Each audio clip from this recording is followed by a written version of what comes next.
सोनी के बड़ा पाव पूरे जंगल में मशहूर थे। सभी पक्षियों को सोनी के बड़ा पाव बहुत अच्छे लगते थे, क्योंकि वो तीखे मसालों से बने होते थे और बहुत ही ज़्यादा स्वादिष्ट होते थे। ऐसे ही सोनी अपने बड़ा पाव बेच रही थी कि तभी बुलबुल उसके पास आ जाती है।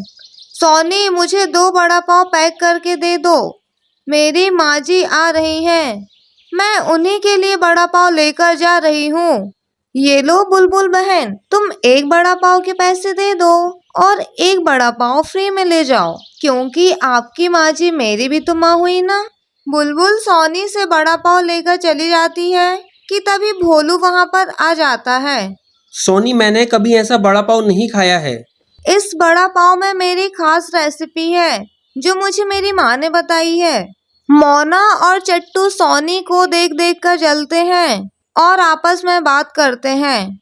ऐसा क्या है सोनी के बड़ा पाव में, जो सभी पक्षी इसके बड़ा पाव के दीवाने हैं? सोनी के बड़ा पाव में कुछ खास मसाले डले होते हैं, जो सिर्फ सोनी ही जानती है। चट्टू जी, क्यों ना हम भी सोनी के मुकाबले में बड़ा पाव बेचें? ज्यादा नहीं तो कुछ ना कुछ ग्राहक तो हमारे बड़ा पाव खाने आ ही जाएंगे। घर पर आलू तो रखे हैं, आप बाजार से जाकर पाव ले आइए, कल से हम भी बड़ा पाव बेचेंगे।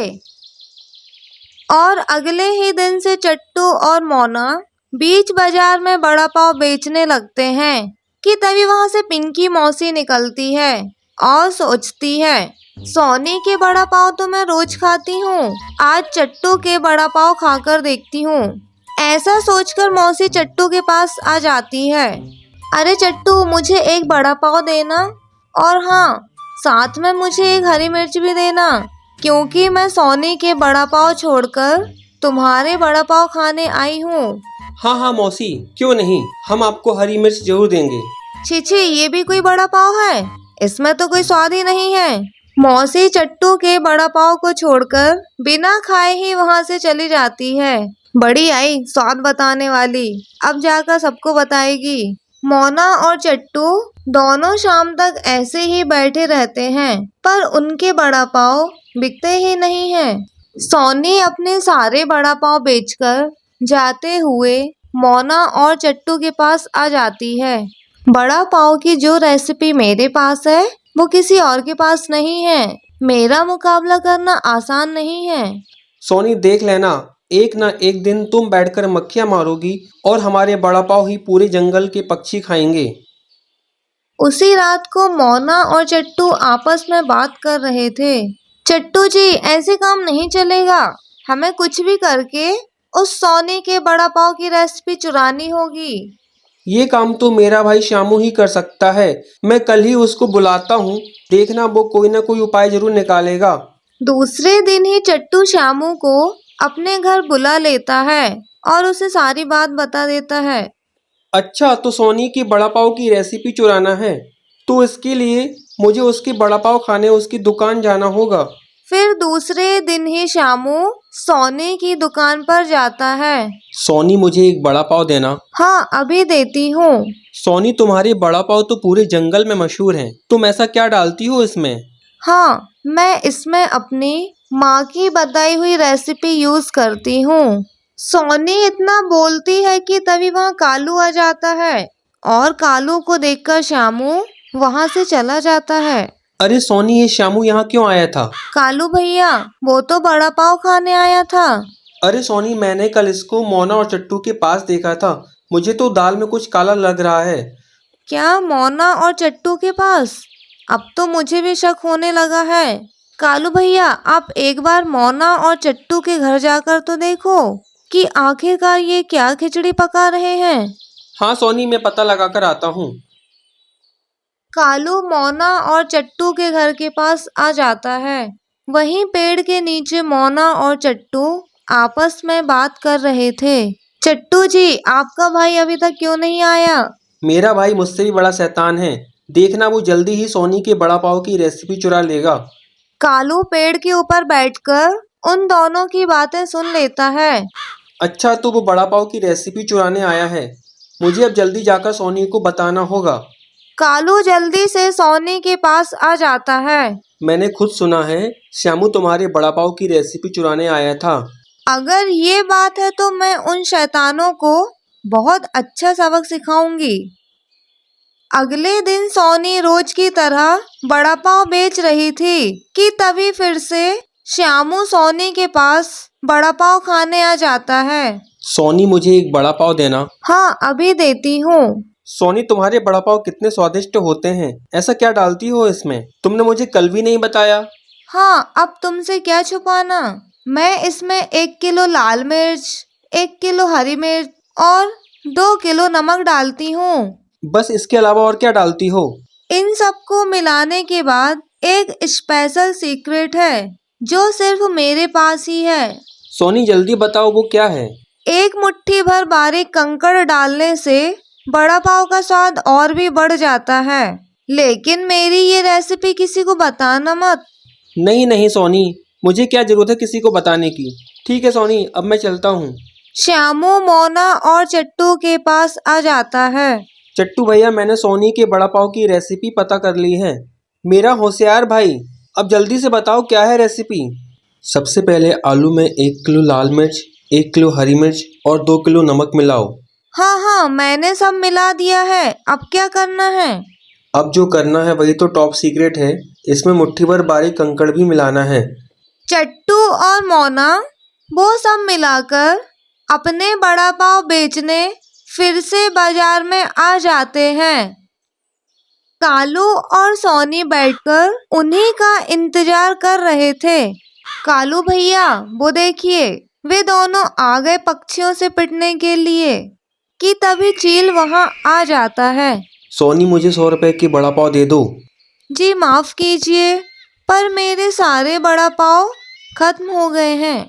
वो सामने बड़ा पाव की नई दुकान खुली है, आप उनसे जाकर बड़ा पाव ले लीजिए। फिर चील चट्टू के पास चला जाता है। अरे सोनी, तुम्हारे पास बड़ा पाव तो थे, फिर तुमने चील को बड़ा पाव क्यों नहीं दिए?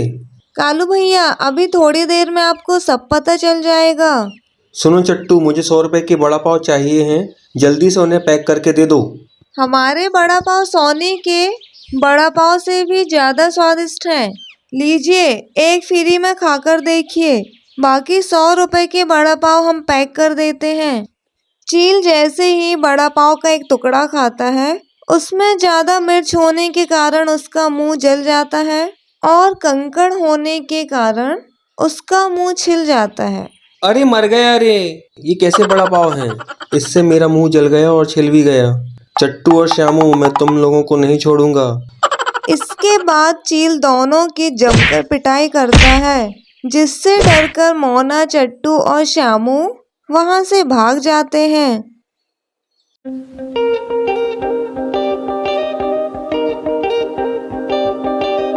जंगल में चिंकी चिड़िया अपने नन्हे मुन्ने प्यारे प्यारे 7 बच्चों के साथ रहती थी। वो अपने बच्चों को बहुत प्यार करती थी और उनका बहुत ध्यान भी रखती थी। चिंकी को हमेशा ही मीठे फल और दाना लेने के लिए घर से बाहर ही जाना पड़ता था। तब उसके छोटे छोटे बच्चे घर पर अकेले ही रहते थे। चिंकी जानती थी कि जंगल में बहुत सारे शिकारी पंछी भी रहते हैं और उनसे उसके बच्चों को खतरा भी है। वो हमेशा ही इसी चिंता में रहती थी। उसको पता था कि शिकारी पंछियों की नजर उसके प्यारे बच्चों पर है। ऐसे ही एक दिन घर का अनाज खत्म होने वाला है। मुझे बाहर जाकर कुछ दाना जमा करना होगा ताकि मेरे बच्चे भूखे ना रहें। बच्चों, मैं अनाज लेने के लिए घर से बाहर जा रही हूँ। तुम सब घर पर ही रहना और दरवाजा अंदर से बंद कर लेना। अगर कोई भी अनजान पंछी आए तो दरवाजा मत खोलना और तुम सब अपना ध्यान रखना। हाँ माँ, ठीक है। पर माँ, जब तुम घर वापस आओगी तुम तुम्हें कैसे पहचानेंगे? मैं तुमसे कहूँगी, बच्चों मैं दाना लेकर आ गई, तभी तुम दरवाजा खोलना। हाँ माँ, हम समझ गए। ठीक है बच्चों, अब मैं जा रही हूँ, दरवाजा बंद कर लेना। चिंकी घोंसले से बाहर चली जाती है और बच्चे भी अंदर से दरवाजा लगा लेते हैं। चलो माँ के आने तक हम कुछ खेलते हैं। हाँ चलो चलो। सभी बच्चे आपस में खेलने लगते हैं। थोड़ी ही देर में चिंकी अनाज लेकर आ गई। बच्चों, दरवाजा खोलो, मैं आ गई। लगता है माँ आ गई, चलो दरवाजा खोलते हैं। नहीं नहीं, माँ ने जो हमसे कहा था वो बोला ही नहीं। हम उनसे उनकी आवाज निकालने को बोलते हैं। माँ, आपने जो हमसे कहा था वो बोलिए ना, ताकि हम आपको पहचान सकें। बच्चों, मैं दाना लेकर आ गई, दरवाजा खोलो। हाँ, ये तो माँ है, हमें दरवाजा खोलना होगा। ऐसा कहकर बच्चों ने दरवाजा खोल दिया। माँ, तुम आ गई। हाँ मेरे बच्चों, मैं आ गई। चलो अब खाना खा लो। बच्चों ने अनाज खा लिया। रात भी हो गई थी। चलो बच्चों, अब सो जाओ। दिन भर खेल कूद करते रहते हो, फिर घर का सारा सामान मुझे जमाना पड़ता है। क्या करें माँ, जब आप अनाज लेने घर से बाहर जाते हो तब हम घर पर बोर हो जाते हैं। हाँ हाँ, मुझे सब पता है तुम लोगों का। चलो अब सो जाओ। ऐसा बोलकर चिंकी ने बच्चों के ऊपर कंबल डाल दिए। सारे बच्चे सो गए। चिंकी सोच विचार करने लगी, ऐसा कब तक चलता रहेगा? मुझे मेरे बच्चों की बहुत चिंता हो रही है।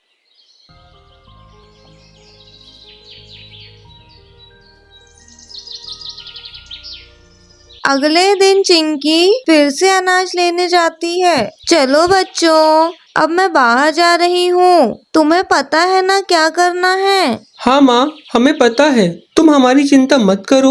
हम अंदर से दरवाजा बंद कर लेंगे और जब तक आपकी आवाज नहीं आती तब तक हम दरवाजा नहीं खोलेंगे। मेरे प्यारे समझदार बच्चे। ऐसा बोलकर चिंकी घर से बाहर चली गई और बच्चों ने दरवाजा अंदर से बंद कर लिया। वही शिकारी पंछी छिपकर चिंकी की सारी बातें सुन लेता है। तो ये बात है, बहुत दिनों से मैं देख रहा हूँ इस चिड़िया ने तो अपना बहुत दिमाग लगाया है, पर मैं भी कम होशियार नहीं हूँ। देखो अब मैं कैसे इन बच्चों को अपने जाल में फंसाता हूँ, फिर उन्हें पकड़कर मन लगाकर खाऊंगा। शिकारी पंछी घर के सामने आ गया और आवाज लगाने लगा। बच्चों, मैं दाना लेकर आ गई, दरवाजा खोलो। लगता है माँ आ गई, चलो दरवाजा खोलते हैं। नहीं नहीं, ये हमारी माँ की आवाज नहीं है, तुम हमारी माँ नहीं हो, भाग जाओ यहाँ से। अरे रे, ये बच्चे भी ना कितने होशियार हैं। एक तो मुझे जोरों की भूख लगी है, ऊपर से बच्चे दरवाजा भी नहीं खोल रहे हैं। अब मुझे चिड़िया की आवाज निकलवाने के लिए किसी की मदद लेनी होगी। ऐसा बोलकर चील अपने घोंसले पर आ जाता है। अरे बॉस, आप कहाँ से आ रहे हो? शिकारी पंछी सारी बात अपने साथियों को बता देता है। तब दूसरा शिकारी पंछी उससे बोलता है। अरे भाई, मुझे पता है कि इस जंगल में किसी भी पंछी की आवाज कौन निकाल सकता है। अरे बटले, जल्दी से बता कौन है वो? भाई वो श्यामू है। अच्छा, लेकिन वो हमारे लिए काम क्यों करेगा? अरे भाई, मैंने सुना है चट्टू इस जंगल से कहीं बाहर गया हुआ है। क्यों ना हम मोना को बंदी बना लें और मोना को छोड़ने के बदले में हम श्यामू से अपना काम करवा लें। अरे वाह बटले, ये तो बहुत अच्छा आइडिया है, हम ऐसा ही करेंगे। तो तुम दोनों जाओ और जल्दी से मोना और श्यामू दोनों को पकड़ कर ले आओ। फिर शिकारी पंछी जाकर मोना और श्यामू दोनों को पकड़ कर ले आते हैं। तभी श्यामू उनसे बोलता है। अरे चील भाई, आप हम लोगों को यहाँ क्यों पकड़ कर लाए हो? हमने आपका क्या बिगाड़ा है? सुन रे श्यामू, तुझे हमारा एक काम करना होगा, नहीं तो मैं तुम दोनों को मारकर खा जाऊंगा। ठीक है चील भाई, मैं आपका काम करने के लिए तैयार हूँ। आप बताइए क्या करना है? तू मेरे साथ चल, मैं रास्ते में तुझे सब समझा दूंगा। ऐसा बोलकर शिकारी चील श्यामू को लेकर वहां से चला जाता है और श्यामू को क्या बोलना है वो सब बता देता है। फिर दोनों चिंकी के घर के सामने आ जाते हैं। तब श्यामू चिंकी की आवाज में बोलता है। बच्चों, मैं दाना लेकर आ गई, दरवाजा खोलो। अरे माँ आ गई, जल्दी से दरवाजा खोलो। हाँ हाँ। बच्चे दरवाजा खोल देते हैं। तभी शिकारी पंछी श्यामू से बोलता है। तुम अपने घर जाओ और अब हम मोना को भी छोड़ देंगे। शिकारी चील घर के अंदर चला जाता है और सभी बच्चों को थैले में भर लेता है। वहीं दूसरी ओर श्यामू अपने घर नहीं जाता है। बल्कि पेड़ पर छुपकर वह सब कुछ देख लेता है। अरे बाप रे, ये मैंने जाने अनजाने क्या कर दिया। थोड़ी देर बाद चिंकी वापस आ जाती है और अपने घर का दरवाजा खुला देख घबरा जाती है। जल्दी से वह घर के अंदर चली जाती है। वहीं दूसरी ओर पेड़ पर बैठा श्यामू भी चिंकी के पास आ जाता है और चिंकी को सारी बात बता देता है। मुझे माफ कर दो चिंकी, मुझे नहीं पता था कि वो शिकारी चील तुम्हारे बच्चों को लेने आया था। नहीं श्यामू भैया, इसमें आपकी कोई गलती नहीं है, लेकिन मुझे मेरे बच्चों को बचाना होगा। श्यामू भैया, मैं जा रही हूँ उस शिकारी चील के पास। नहीं चिंकी, हमें सख्ती से नहीं, युक्ति से काम करना होगा। हम दोनों मिलकर भी उनका कुछ नहीं बिगाड़ सकते। क्या तुम्हें मुझ पर विश्वास है? हाँ श्यामू भैया। चिंकी, तुम एक काम करो, तुम राजा जी के पास चले जाओ और उन्हें लेकर चील के घोंसले पर आना। तब तक मैं उन्हें संभाल लूंगा। ठीक है श्यामू भैया, आप जैसा बोलोगे मैं वैसा ही करूँगी। तब तक आप मेरे बच्चों का ध्यान रखना। ऐसा बोलकर चिंकी पिंटू राजा के पास चली गई और श्यामू शिकारी चील के घोंसले के पास चला गया। इधर शिकारी चील बच्चों को लेकर अपने घोंसले पर आ जाता है और श्यामू भी उसके पीछे पीछे आ जाता है। अरे श्यामू, तू यहाँ पर क्यों आया? तुझसे बोला था ना कि तू सीधे अपने घर जा। वो चील भाई, मैं मोना भाभी को देखने आया था कि आपने उन्हें छोड़ा या नहीं। तुझे बोला था ना कि मोना को हम छोड़ देंगे। अब तू जा यहाँ से। अच्छा, आप चिंकी के बच्चों को यहाँ पर लेकर आए हैं। शायद आप लोगों की पार्टी चल रही है। चलो, यहाँ से निकलना ही बेहतर है। पर मेरे दिमाग में एक शंका थी, मुझसे रहा नहीं गया, इसलिए मैं पूछना चाहता हूँ। जो कहना चाहते हो साफ साफ कहो। अरे चील भाई, मैं ये कह रहा था कि आप लोग खाने का हिस्सा तो बराबर बांटोगे ना? हाँ हाँ, हम बराबर ही हिस्सा करेंगे। तुम बस निकल लो यहाँ से। हिस्सा तो बराबर ही होगा, हमने जो बराबर से मेहनत की है। हाँ, मैं भी यही कहना चाहता था। अभी देखो ना, बच्चे हैं 7 और आप लोग हो 3, मतलब समझ रहे हो ना। चील भाई खाएंगे 3, बाकी आप लोग 2-2 खा लेना। ऐसे कैसे खाएंगे 3? मैं खाऊंगा 3 और ये लोग खाएंगे 2-2, क्योंकि ये आइडिया मेरा ही था। हाँ हाँ, आइडिया तो तुम्हारा ही था, पर सारी मेहनत तो मैंने अकेले ही की है, इसलिए मैं खाऊंगा 3 और तुम लोग खाना 2-2। अगर मैं आपको श्यामू के बारे में नहीं बताता तो क्या आप मक्खी पकड़ते? मैं खाऊंगा 3 और आप लोग खाना 2-2। हाँ चील भाई, सबसे ज्यादा मेहनत आपने ही की है, इसलिए सबसे ज्यादा हिस्सा आपको ही मिलना चाहिए। श्यामू उन शिकारी पंछियों को अपनी बातों में फंसा ही रहा था। तब तक चिंकी राजा जी को सारी बात बता देती है। पिंटू राजा तुरंत सिपाही लेकर चिंकी के साथ शिकारी चील के घोंसले की तरफ निकल पड़ते हैं। चील भाई, मुझे तो दाल में कुछ काला लग रहा है। हाँ चील भाई, मैं आप लोगों को अपनी बातों में फंसा रहा था। क्या तुम क्या बोल रहे हो? उधर देखो ऊपर, सब समझ जाओगे। शिकारी पंछियों ने जब ऊपर देखा तो चिंकी और राजा जी के सिपाही उनकी तरफ आ रहे थे। श्यामू, हमें फंसाकर तुमने अच्छा नहीं किया। तुम्हें तो मैं बाद में देख लूंगा। पिंटू राजा के सिपाहियों ने उन शिकारी पंछियों को पकड़ लिया। तुम लोगों ने चिंकी के बच्चों को पकड़कर अच्छा नहीं किया। अब देखो, तुम लोगों को मैं कड़ी से कड़ी सजा दूंगा। फिर राजा जी के सिपाही उन शिकारी पंछियों को पकड़कर ले गए। श्यामू, तुमने अपने दिमाग से चिंकी के बच्चों को बचाया है, इसके बदले में तुम्हें बड़ा इनाम दूंगा। आपका बहुत बहुत शुक्रिया श्यामू भैया, आपकी वजह से आज मेरे बच्चे बच गए। अरे चिंकी, ये तो मेरा फर्ज था।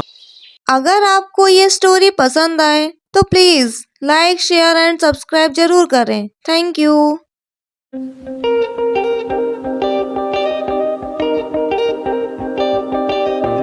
ठंड का मौसम था। पूरे जंगल में बहुत ठंड पड़ रही थी। सारे पंछी अपने अपने घरों में बैठे हुए थे। कालू कौआ भी अपने घर में बैठकर ठंड का मजा ले रहा था। अरे वाह, ये ठंड का मौसम भी कितना अच्छा होता है। मुझे सारे मौसम में ठंड का मौसम ही सबसे अच्छा लगता है।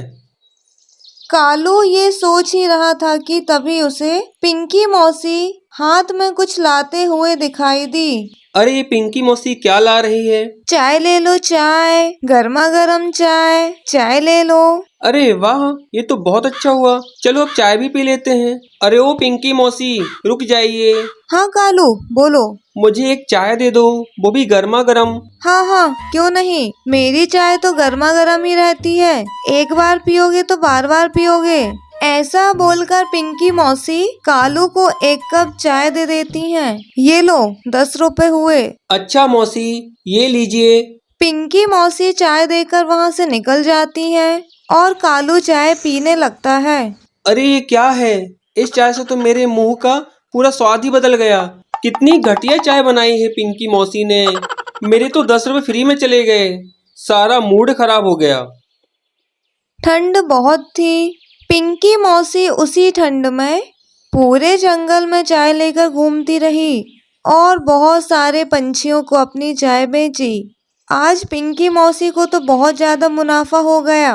वो घर लौट आई, उन्होंने इतनी मेहनत जो की थी। चलो आज तो अच्छा खासा मुनाफा हो गया। अगर और चाय होती तो और ज्यादा मुनाफा हो जाता। पिंकी मौसी मन ही मन सोचने लगी। उन्हें ज्यादा पैसों का लालच जो आ गया था, तभी उनके मन में एक आइडिया आ जाता है। क्यों ना मैं मेरी चाय में और ज्यादा पानी मिलाऊं और चाय की पत्ती भी दोबारा इस्तेमाल करूं। इससे मेरा मुनाफा और ज्यादा बढ़ जाएगा। ऐसा विचार करके पिंकी मौसी ने और ज्यादा पानी डाल दिया। फिर उन्होंने पुरानी इस्तेमाल की हुई चाय की पत्ती को उस ज्यादा पानी मिलाए हुए दूध में डाल दिया और पिंकी मौसी का ये रोज का काम हो गया, क्योंकि उन्हें रोकने वाला कोई नहीं था। हालांकि उनकी चाय बेकार थी, फिर भी सारे पंछी उनकी ही चाय पीते थे, क्योंकि उनके पास और कोई दूसरा ऑप्शन नहीं था। जंगल में सबको पता था कि ये चाय सेहत के लिए बिल्कुल भी अच्छी नहीं है। अब बहुत सारे पंछी चाय पीने से मना करने लगे। एक दिन पिंकी मौसी कालू के पास आ जाती हैं। चाय, गर्मा गर्म चाय। कालू कुछ काम के लिए बाहर जा रहा था। पिंकी मौसी कालू को चाय देने लगी। तब कालू ने कहा, मैंने अभी अभी चाय पी है मौसी, इसलिए मेरा चाय पीने का मन बिल्कुल नहीं है। कालू के ऐसा बोलने पर भी मौसी जबरदस्ती चाय देने लगती है। तभी सोनी वहां पर आ जाती है और वो दोनों की बातें सुनती है। क्या हुआ पिंकी मौसी, क्या बात है? अरे आओ सोनी, ये लो गर्मा गर्म चाय पी लो। देखो ना सोनी, कालू मेरी चाय पीने से मना कर रहा है। कब से इसे पीने के लिए बोल रही हूँ। तुम मेरी चाय पीकर तो देखो, क्या मेरी चाय इतनी खराब है? अरे नहीं नहीं पिंकी मौसी, ऐसी बात नहीं है। लाओ मैं चाय पी लेती हूँ, और अगर कालू भैया को चाय नहीं पीनी है तो वो उनकी मर्जी है, आप जबरदस्ती नहीं कर सकती हैं। हाँ हाँ, बस बस, तू तो कालू की ही साइड लेगी। लाओ मेरे 10 रुपए दे दो। सोनी पिंकी मौसी को चाय के पैसे दे देती है और पिंकी मौसी वहाँ से चली जाती है। सोनी, आज तो तुमने मुझे मौसी की चाय से बचा लिया। अरे क्या हुआ कालू भैया, ऐसा भी क्या है मौसी की चाय में? ये भी क्या कोई चाय है? कितना घटिया स्वाद है इसका। ऐसा बोलकर कालू उस चाय के कप को पैर से गिरा देता है।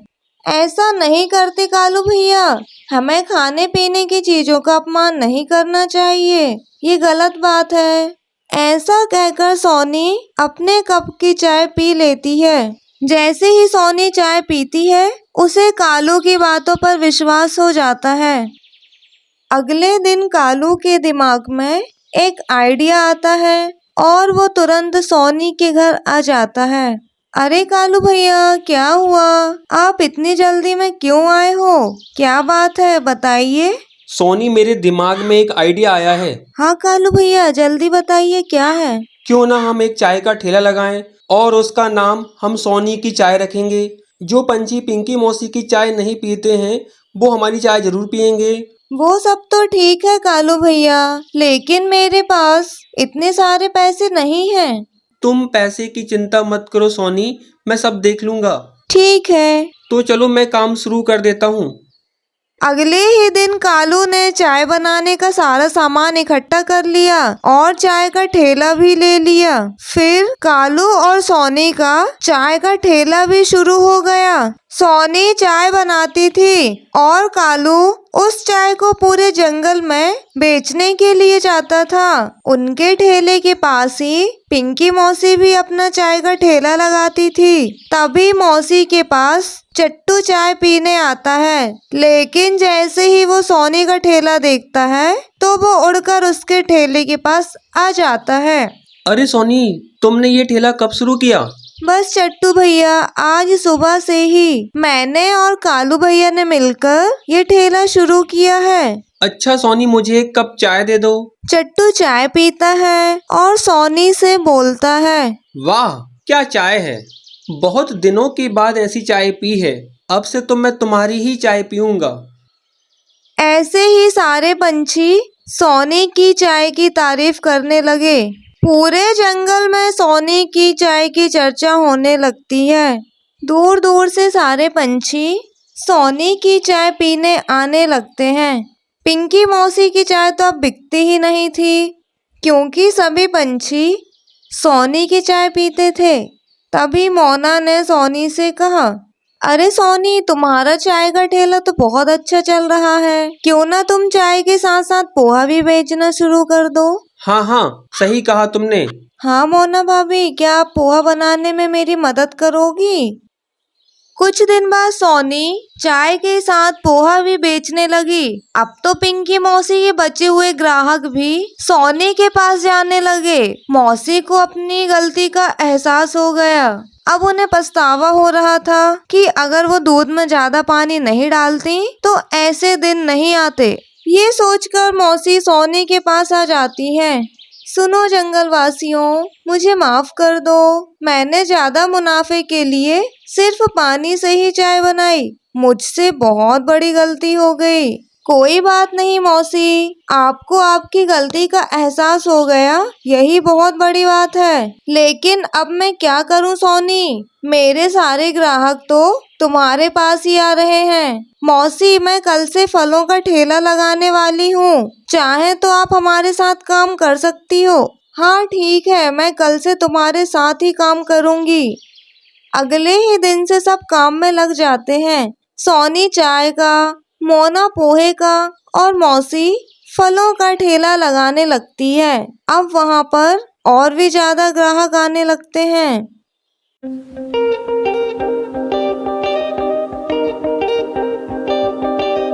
जंगल में ठंड का मौसम चल रहा है और इसी जंगल में कालू कौआ अपना ढाबा खोलता है, जिसमें वो गर्मा गर्म सरसों का साग और मक्के की रोटी बेचता है। कालू के इस ढाबे पर आसपास के सभी पंछी खाना खाने आते हैं। कालू का ढाबा रात में भी खुला रहता था, जिससे उसका ढाबा बहुत अच्छा चलता था।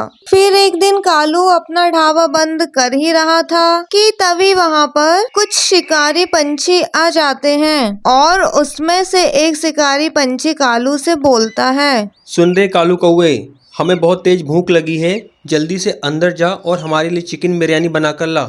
चील भाई, मुझे माफ़ कर दीजिए, मेरा ढाबा एक शाकाहारी ढाबा है, यहाँ पर आपको चिकन बिरयानी नहीं मिल सकती है।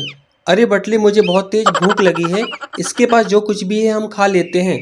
ठीक है, तुम बोलते हो तो हम कुछ भी खा लेते हैं, क्योंकि भूख तो मुझे भी लगी है।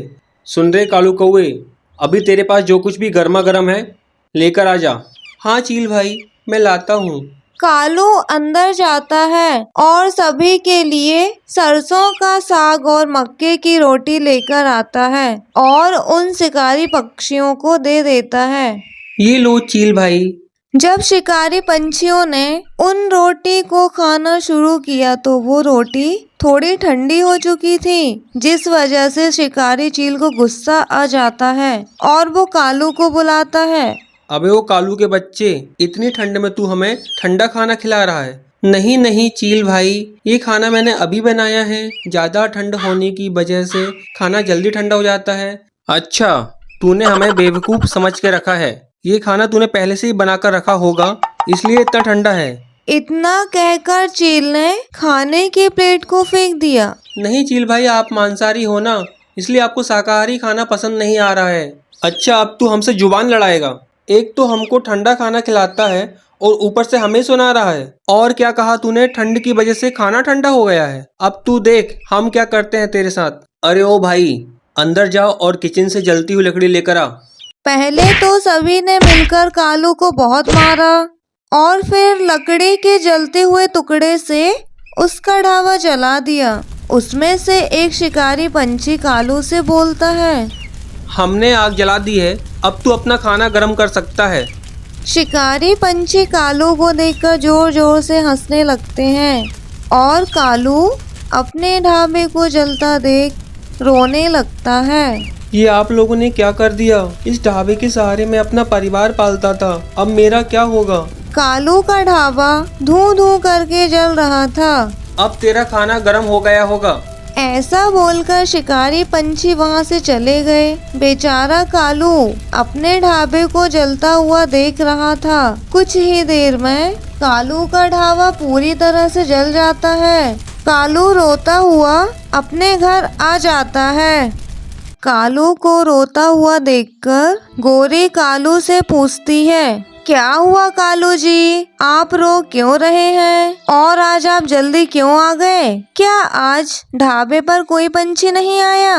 गोरी की बात सुनकर कालू रोने लगता है और गोरी से बोलता है, अब से हमारे ढाबे में कोई खाना खाने नहीं आएगा गोरी। आप ऐसा क्यों बोल रहे हैं कालू जी? हमारा ढाबा तो पूरी रात खुला रहता है और वहाँ पर आते जाते पंछियों को गर्मा गर्म चाय और खाना मिलता है। कालू रोते हुए गोरी को सारी बात बता देता है। इस बात को सुनकर गोरी भी रोने लगती है। अब हम क्या करेंगे कालू जी? अब हमारा गुजारा कैसे होगा? मुझे तो कुछ समझ नहीं आ रहा है गोरी। ढाबा खोलने के लिए जो हमने पिंटू राजा से कर्ज लिया था वो भी देना बाकी है। सब कुछ तो सही चल रहा था, पता नहीं भगवान हम गरीबों के साथ ही ऐसा क्यों करता है। आप रोइए मत, ऊपर वाला कोई ना कोई रास्ता जरूर निकालेगा। आप धीरज रखिए। लेकिन गोरी अब हम क्या करेंगे, क्योंकि नया ढाबा खोलने के लिए अब हमारे पास पैसे भी नहीं हैं और अब हमें पैसे उधार कौन देगा? इस बारे में हम कल सोचेंगे। अभी रात बहुत हो गई है, आप सो जाइए। कालू और गोरे के पास ठंड से बचने के लिए कोई कंबल भी नहीं था। दोनों ठंड में कपकपाते हुए सोने की कोशिश कर रहे थे। कालू तो जैसे तैसे सो जाता है, लेकिन गोरी को टेंशन की वजह से नींद नहीं आती है। फिर थोड़ी देर बाद वो भी सो जाती है। सुबह हो जाती है और पिंकी मौसी कालू के घर पर आ जाती है। पिंकी मौसी, आप सुबह सुबह यहाँ कैसे? अरे गोरी, मेरा पुराना मिट्टी का घोंसला खराब हो गया है, इसलिए मैं नया घर बनाने के लिए मिट्टी इकट्ठी कर रही हूँ। लेकिन तुम्हें क्या हुआ है? तुम इतनी उदास क्यों हो? गोरी सारी बात पिंकी मौसी को बताती है। अरे बाप रे, ये तो बहुत बुरा हो गया। अच्छा गोरी, मैं चलती हूँ। ठीक है मौसी। पिंकी मौसी के जाते ही गोरी के दिमाग में एक आइडिया आ जाता है। क्यों ना हम दोनों मिलकर मिट्टी का ढाबा बनाएं? तभी कालू बोलता है, मिट्टी का ढाबा? लेकिन वो हम कैसे बनाएंगे? जब हम मिट्टी से अपना घर बना सकते हैं तो मिट्टी का ढाबा क्यों नहीं बना सकते? हम जंगल से घास बांस और लकड़ियां लेकर आएंगे, उनसे ढाबे की दीवार बनाएंगे और उन दीवारों पर मिट्टी लगाकर हम एक पक्का मिट्टी का ढाबा तैयार कर लेंगे। इससे ढाबे के अंदर हवा भी नहीं आएगी और ठंड भी नहीं लगेगी। हाँ, मैं मिट्टी से एक चूल्हा भी बनाऊंगी ताकि हम बिना किसी से कर्ज लिए अपना ढाबा अच्छे से चला सकें। गोरी की बातें सुनकर कालू बहुत खुश हो जाता है। लेकिन गोरी, ये सब हम अकेले नहीं कर सकते हैं। तभी वहाँ सोनी आ जाती है। अरे कालू भैया, आप अकेले कहाँ हैं? मैं हूँ ना आपकी मदद करने के लिए। लेकिन हमें सबसे पहले पिंटू राजा जी के पास जाकर उन शिकारी चीलों की शिकायत करनी होगी। हाँ सोनी, ठीक है। फिर दोनों ऐसा बोलकर पिंटू राजा जी के पास चीलों की शिकायत करने चले जाते हैं। राजा जी, मेरे ढाबे पर कुछ दिनों से शिकारी चील आकर मुझे परेशान कर रहे हैं। उन्होंने मेरा ढाबा भी जला दिया है। तुम चिंता मत करो कालू, मैं मेरे सिपाहियों को तुम्हारे ढाबे पर भेज दूंगा। अगले ही दिन से सभी मिलकर काम में लग जाते हैं और थोड़े ही दिनों में कालू, गौरी और सोनी मिलकर मिट्टी, लकड़ी, बांस और घास फूस की मदद से फिर से वहीं पर एक अच्छा मिट्टी का ढाबा बनाते हैं। कालू के इस मिट्टी के ढाबे की चर्चा दूर दूर के जंगल तक होती है और दूसरे जंगल के भी पंछी कालू के ढाबे पर खाना खाने आने लगते हैं। ऐसे ही कालू का ढाबा एक बार फिर से अच्छे से चलने लगता है, लेकिन एक दिन फिर से शिकारी पंछी कालू के ढाबे पर आ जाते हैं। क्यों रे कालू के बच्चे, तूने फिर से ढाबा चालू कर दिया? लगता है तुझे फिर से मजा चखाना होगा। लेकिन इस बार कालू ढाबे पर अकेला नहीं था। वहाँ पर पिंटू राजा जी के सिपाही पहले से ही खाना खाने आए हुए थे। उन्होंने जैसे ही ये सब देखा तो तुरंत उन सभी शिकारी पंछियों को पकड़ कर ले गए और जेल में बंद कर दिया। अगर आपको ये स्टोरी पसंद आए तो please like, share and subscribe जरूर करें। Thank you.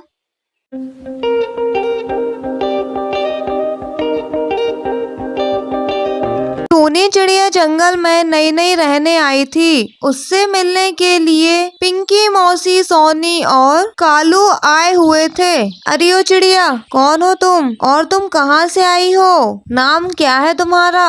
जी मेरा नाम टूनी है और मैं पास वाले जंगल से यहाँ रहने आई हूँ। अच्छा अच्छा, क्या तुम्हारे पास राजा जी की परमिशन है यहाँ पर रहने की? जी नहीं, मैं इस जंगल में नहीं हूँ तो मुझे ये सब नहीं पता। सुनो टोनी, इस जंगल में रहने के लिए सभी पंछियों को पिंटू राजा की परमिशन लेनी पड़ती है। कोई भी पंछी हमारे यहाँ ऐसे ही नहीं रह सकता। टूनी बहन, आप वहाँ पर क्या काम करती थी? जी मैं वहाँ पर पाव भाजी का ठेला लगाती थी, लेकिन वहाँ पर शिकारी पंछी आए दिन मुझे परेशान किया करते थे, इसलिए मैंने वो जंगल छोड़ दिया। ठीक है टोनी, तुम सोनी और मेरे साथ पिंटू राजा जी के पास चलो ताकि तुम्हें भी यहाँ रहने की परमिशन मिल जाए। ठीक है कालू भैया, मैं आप लोगों के साथ चलती हूँ। ऐसा बोलकर तीनों पिंटू राजा जी के महल आ जाते हैं। राजा जी, ये टोनी है जो कि पास वाले जंगल से हमारे इस जंगल में रहने के लिए आई है, लेकिन तुम उस जंगल को छोड़कर यहाँ रहने के लिए क्यों आई हो? राजा जी, मैं उस जंगल में पाव भाजी का ठेला लगाती थी और जंगल के सारे पंछी भी मेरी पाव भाजी खाने आते थे,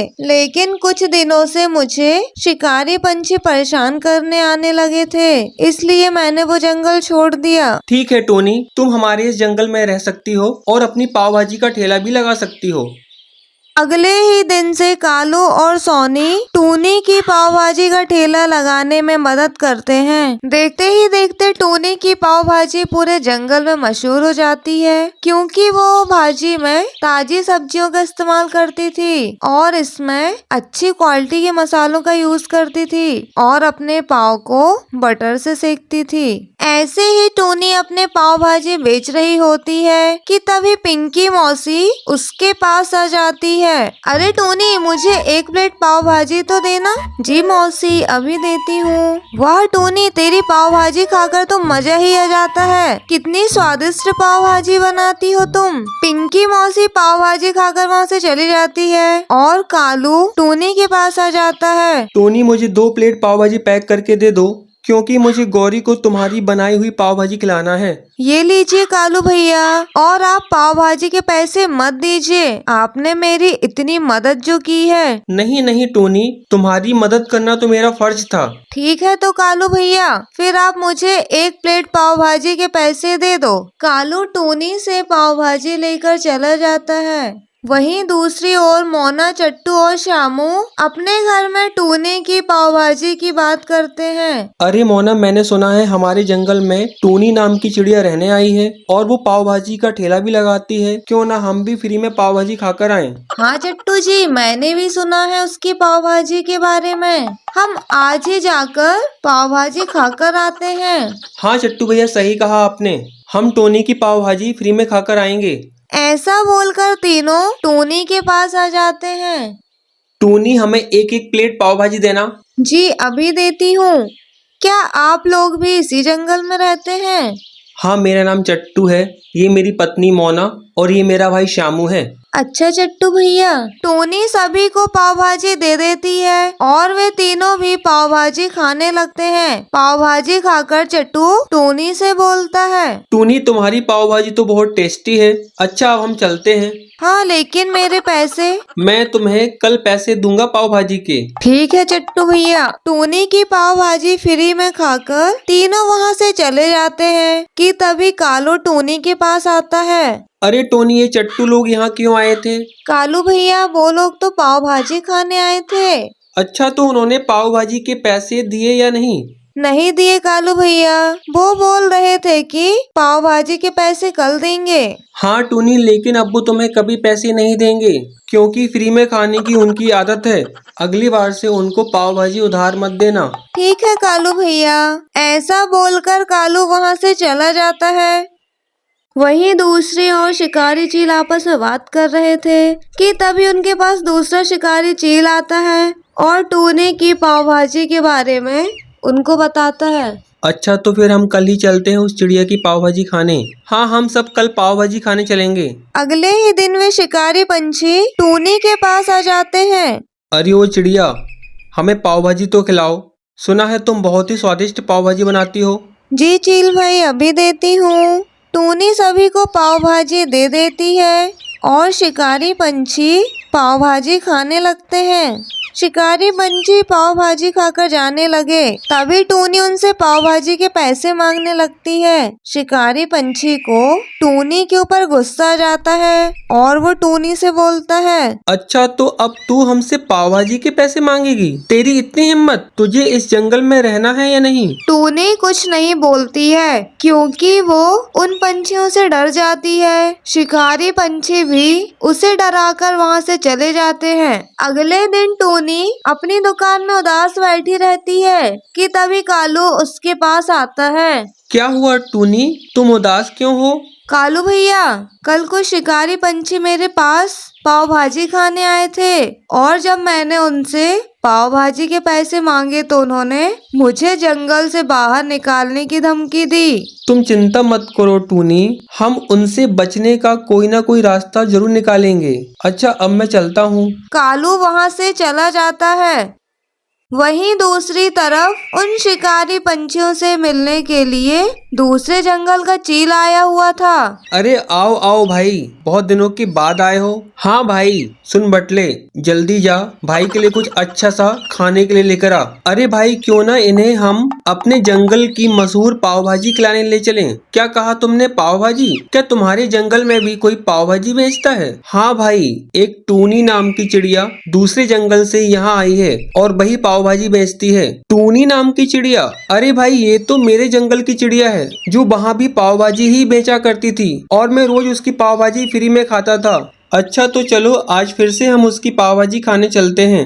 ऐसा बोलकर सभी शिकारी पंछी टूनी के पास आ जाते हैं। टूनी पहले से ही डरी हुई थी। वो अपने पुराने वाले जंगल के शिकारी पंछी को देखकर और भी ज्यादा डर जाती है। अरे ओ चिड़िया, हमारे दोस्त को पाव भाजी तो खिलाना जरा। जी अभी देती हूँ। तुमको क्या लगा तुम उस जंगल को छोड़ दोगी तो मैं तुम्हें परेशान नहीं करूंगा? देखो, इस जंगल में तो मेरे इतने सारे दोस्त हैं, यहाँ तो मैं तुमको और ज्यादा परेशान करूंगा। टूनी सभी को पाव भाजी दे देती है और सारे शिकारी पंछी उसकी पाव भाजी खाकर वहाँ से चले जाते हैं। अब टूनी और भी ज्यादा परेशान हो गई। अगली सुबह पिंकी मौसी, कालू और सोनी टूनी की पाव भाजी खाने आते हैं। अरे टूनी, मुझे अपनी पाव भाजी तो खिलाओ। जी मौसी, अभी देती हूँ। क्या हुआ टूनी, तुम आज कुछ ज्यादा ही परेशान लग रही हो। हाँ कालू भैया, कल मेरे पुराने वाले जंगल का शिकारी पंछी यहाँ के शिकारी पंछियों के साथ आया था और सभी ने मेरी पाव भाजी खाई और पैसे भी नहीं दिए। तुम चिंता मत करो टूनी, मैं और सोनी अभी जाते हैं पिंटू राजा जी के पास और उनसे मदद मांगते हैं। हाँ कालू भैया, चलिए। कालू और सोनी शिकारी पंछियों की शिकायत करने राजा जी के पास चले जाते हैं। राजा जी, टूनी को शिकारी पंछी आए दिन परेशान कर रहे हैं, आप कुछ कीजिए। ठीक है कालू, मैं अपने सिपाहियों को टूनी की दुकान में भेज देता हूँ। जैसे ही वो बदमाश शिकारी पंछी आएंगे तो मेरे सिपाही उन्हें पकड़कर जेल में बंद कर देंगे। जी राजा जी। ऐसा बोलकर कालू और सोनी वहां से चले जाते हैं। और जब अगले दिन वे शिकारी पंछी टूनी के पास आते हैं तो राजा जी के सिपाही उन सबको पकड़कर बहुत पीटते हैं और फिर उन्हें ले जाकर जेल में बंद कर देते हैं। अगर आपको ये स्टोरी पसंद आए तो please like, share and subscribe जरूर करें। Thank you.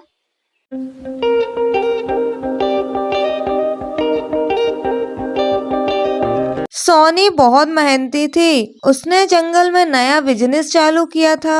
वो पक्षियों को मीठा मीठा गाजर का हलवा बनाकर बेचती थी और पक्षी भी सोनी के गाजर का हलवा खाकर बहुत खुश होते थे।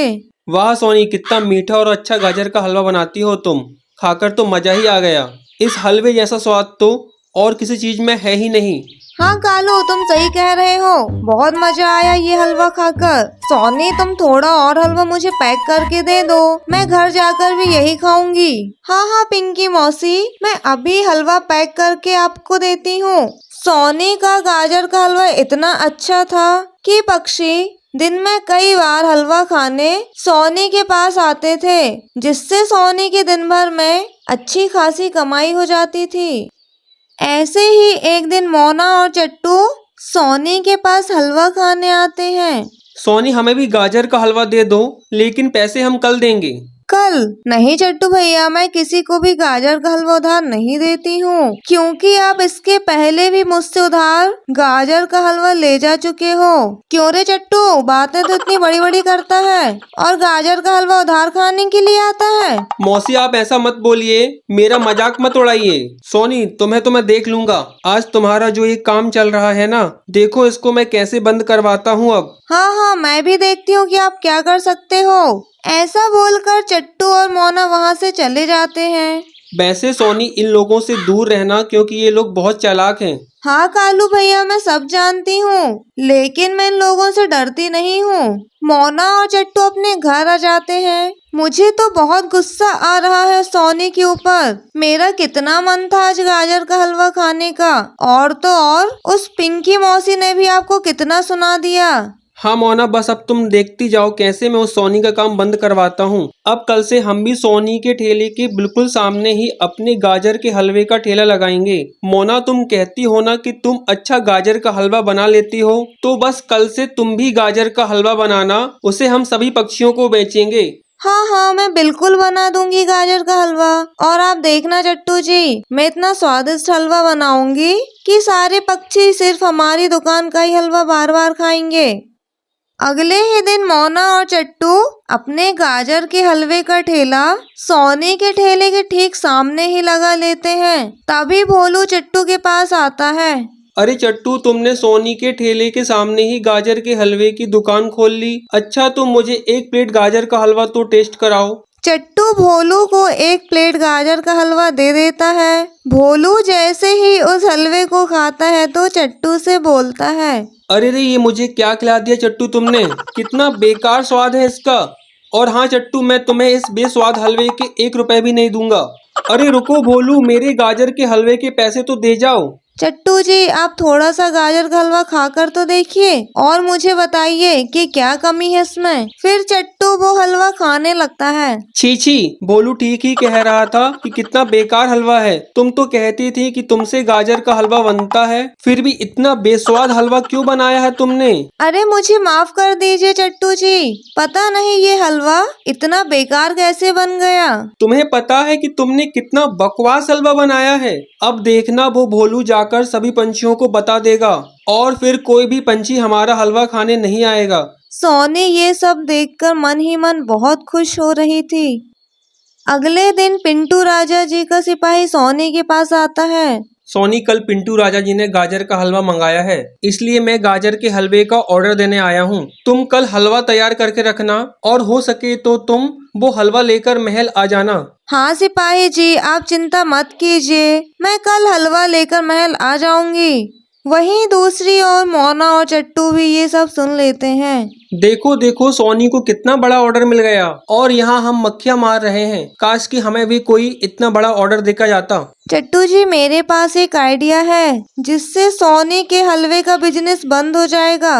मोना अपना आइडिया चट्टू को बता देती है। रात होने तक सोनी 1 किलो गाजर का हलवा बना लेती है और आराम से सोने की कोशिश करती है। फिर रात को ही मोना और चट्टू सोनी के घर पर आ जाते हैं। मोना देखो सोनी सो रही है, हम जल्दी से इसके हलवे में सूखी लाल मिर्च का पाउडर मिला देते हैं ताकि पूरा हलवा तीखा हो जाए और जब कल पिंटू राजा ये हलवा खाएंगे तो सोनी को कड़ी से कड़ी सजा देंगे।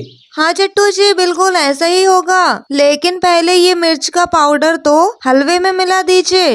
गाजर के हलवे में मिर्च मिलाकर मोना और चट्टू तुरंत वहाँ से चले जाते हैं। पर यहाँ तो सोनी जाग ही रही थी और उसने मोना और चट्टू की सारी बातें भी सुन ली थी। अच्छा हुआ आज मुझे इतना बड़ा ऑर्डर मिलने की खुशी से नींद नहीं आई, नहीं तो मैं इन दोनों के जाल में फंस जाती। अब देखो मैं कैसे तुम दोनों को तुम्हारे ही जाल में फंसाती हूँ।